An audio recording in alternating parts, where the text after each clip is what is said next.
এবং আমার প্রিয় ব্যবসায়িক বৃন্দ, আসসালামু আলাইকুম। হিন্দু ভাইদের আদাব। আপনারা জানেন যে দীর্ঘ না স্বল্প সময়ের মধ্যে বাংলাদেশে একটা পরিবর্তন ঘটেছে। সেই পরিবর্তনের আলোকে নতুন করে আজকে চেম্বারে ব্যবসায়ীদের সাথে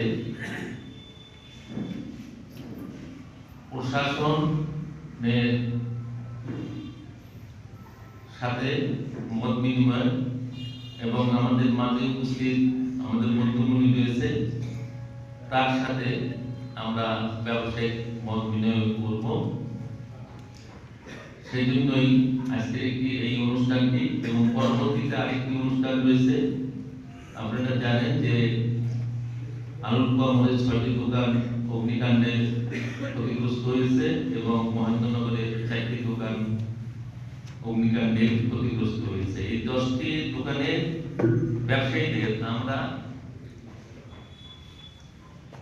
কিছু অর্থনৈতিক সহযোগিতা করবো আজকে এই অনুষ্ঠানের মাধ্যমে। তারা অবশ্যই ক্ষতিগ্রস্ত হয়েছে। যাই হোক, মূল বিষয় যেটা আমরা বলতে চাই যে পরিবর্তনশীল অর্থাৎ নতুনত্ব আমাদের এই চেম্বারে অবস্থান সৃষ্টি করা।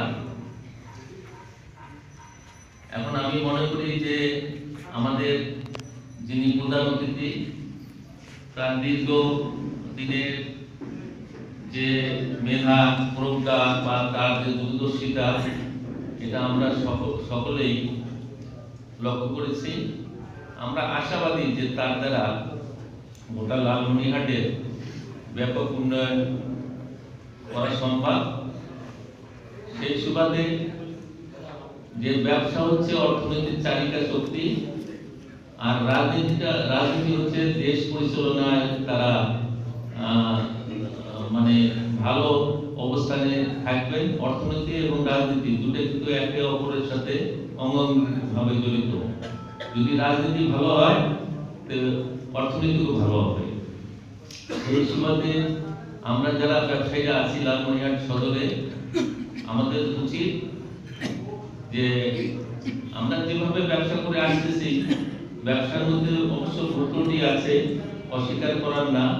কেউ হয়তো মুনাফাখোরও আছে, কালোবাজারিও আছে। আমরা ব্যবসাটা করতে চাই